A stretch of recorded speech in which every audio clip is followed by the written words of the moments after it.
Hi! This episode of iPad production is going to be talking about mastering using Positive Grid's Final Touch.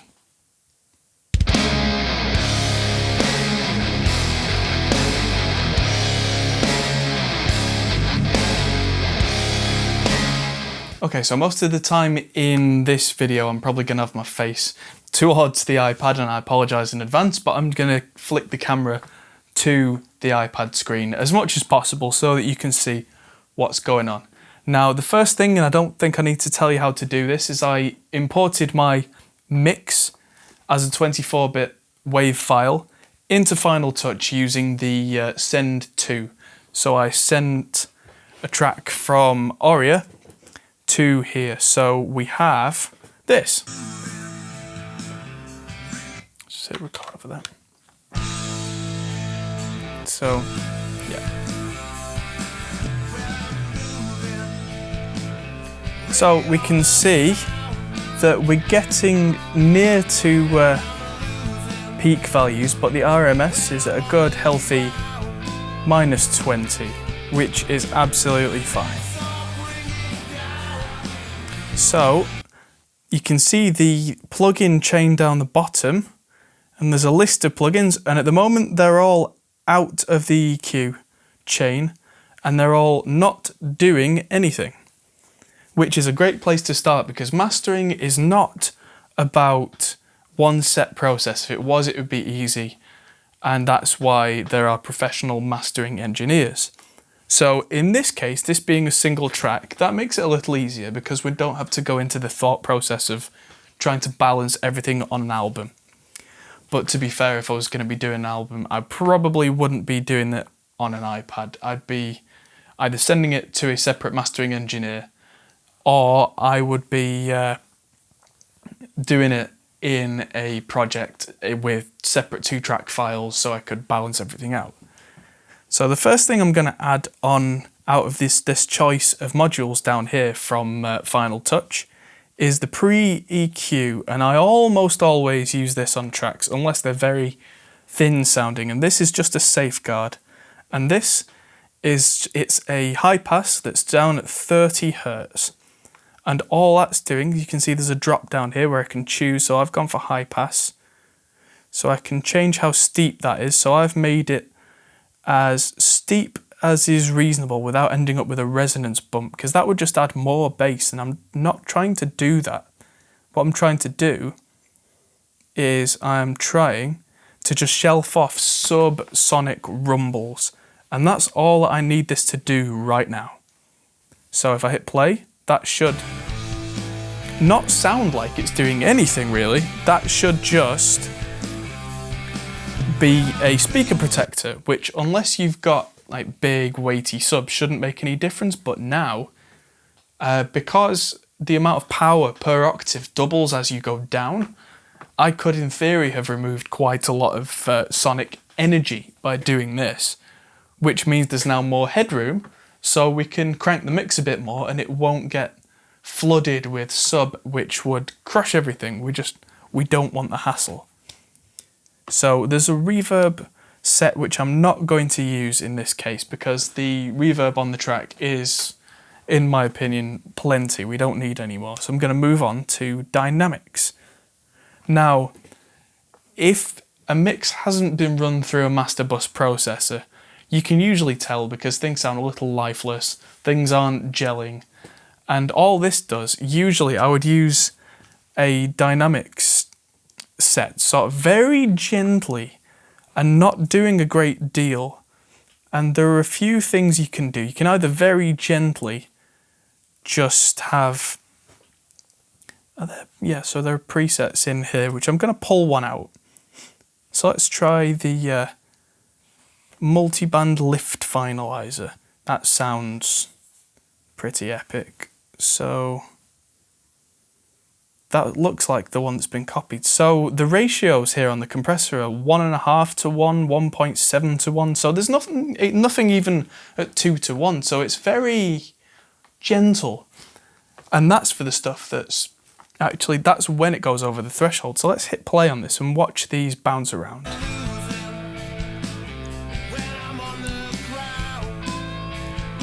So we'll pull down the threshold on all of them. There we go.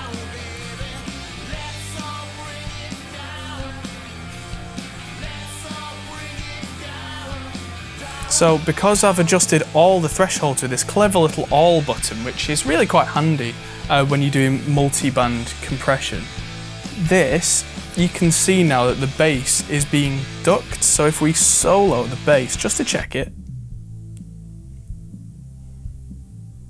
let's put a little more attack in the bass, just so that the initial hit of the kick drums comes through.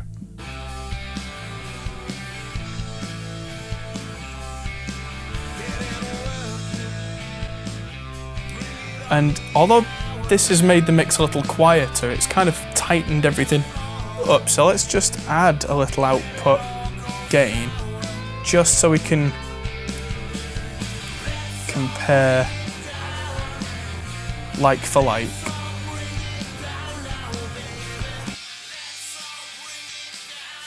So this has got a little gain, so let's just take this. The thresholds may start to look terrifyingly low. This really isn't doing anything.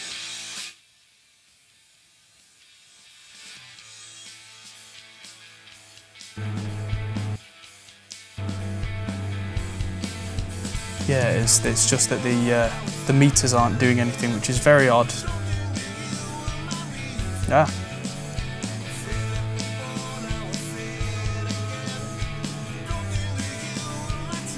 Let's try the DS lead vocals. So that's a solid preset. And let's just put 1.5 to 1 ratio on this. It's quite a fast release. A good 25 milliseconds attack. And just watch the meters.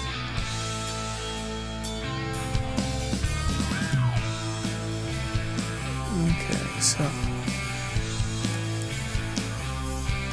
let's just take the output down here.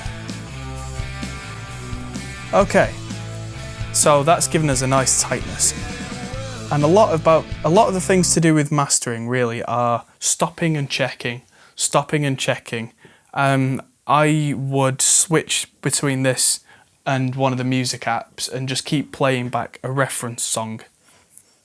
And just making sure that I'm comparing the tone to another track. That's something that's worth noting with mastering, is you don't necessarily want to sound like someone else, but it's good to have a reference of someone in your genre to compare the tone of the album with, say how much bass there is, how much treble there is, how much mid there is, so that even if it sounds good on your speakers, you'll change it all and it'll still sound good on your speakers. But if it matches tonally someone's album that was, say, a #1 hit, chances are it now sounds good on the systems that the guys who bought the #1 hit are playing it on.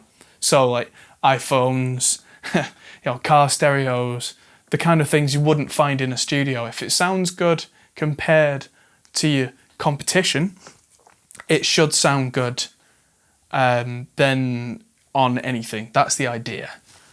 So let's have a look at the stereo imaging on this track. So let's turn on the stereo imager. Now the first thing I want to do is there's a mono filter here. So what I tend to do is anything below, I don't know, 70, 80 hertz, I don't let that get stereo spread. Now there aren't many settings here. This is a goniometer. So if I hit play, you should see that anything that's perfectly in phase should go up and down this line. Anything that's stereo, so out to the side, should go to the left and right. And anything that's out of phase should go back this way. So it's all looking quite good. It's fairly phase coherent. I can see those kick and snare hits jumping out in a very kind of mono way. So let's give the whole thing a bit more width. Now we do want to be careful not to give this too much, because this can cause phase issues. For instance, if I just flip the phase of a channel, suddenly everything's going the wrong way and everything sounds horrible and out of phase. See how we've lost the punch on the kick, we've lost the punch on the snare. These are the kind of things that you really should fix in a mix, but if it just turns out that one of the tracks is out of phase for one reason or another, this is a very quick way to fix that. So if I hit mono, I should, find that everything's perfectly down the center. Unmono, and hey, we've gone from kind of dull and boring to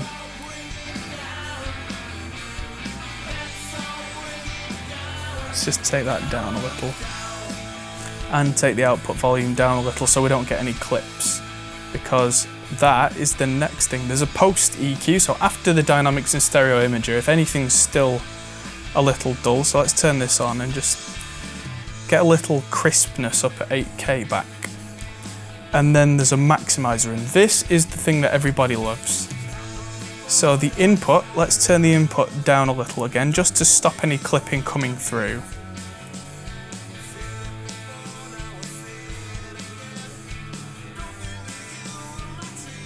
And then we pull down the threshold until our RMS values become the kind of numbers we're looking for.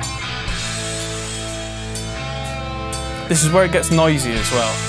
So you've got to be very careful not to overestimate what's happening. So keep an eye on your RMS values, which for me appear up here. In my experience, with a good compressor, good limiter, good mastering limiter like this, let's put this at 16-bit noise with normal noise shaping. This should be hitting around -10 on your peaks, and it should still sound relatively clear. That's the idea, at least. If you've done the dynamics processing properly, then you should find that this is what brings it up to kind of release standard. Again, be careful not to kill it. So there's a big standby button here, and I'm just going to try that. And this is what it sounded like before.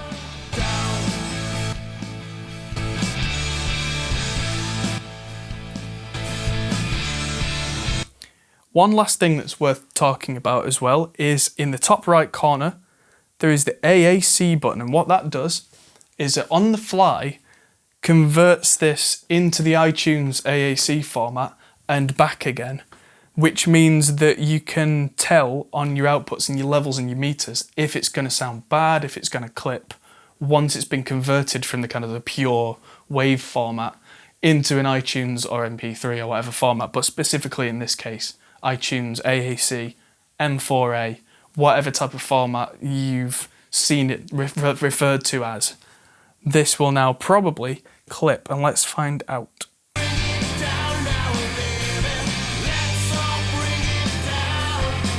Yeah, so that's what is interesting here is suddenly the RMS and the peak values have jumped up a little, which is because of the way that the codec works, which is interesting. That means that I need to bring my threshold back a little.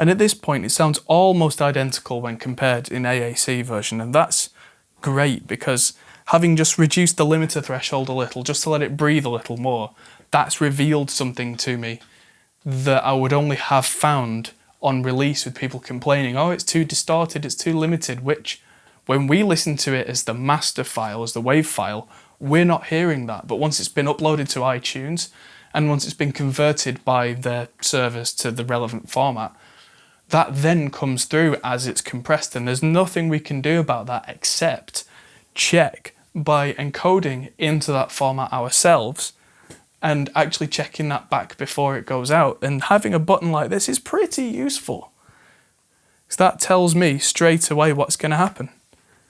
All I have to do at the end now is check by exporting this, and I'm going to export this to my Dropbox.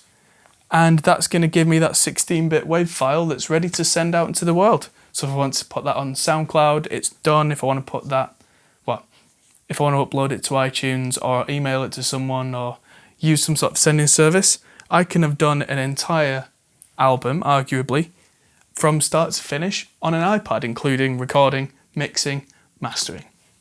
There you go. Any questions? Leave them in the comments section below. Hit that like button and subscribe if you want to hear and see more content like this. And let me know if you want to talk about mixing on a one-to-one, because I do tutorial sessions. I also do mixing for clients. So let me know what's going on, and I'll see you soon. Thanks for watching.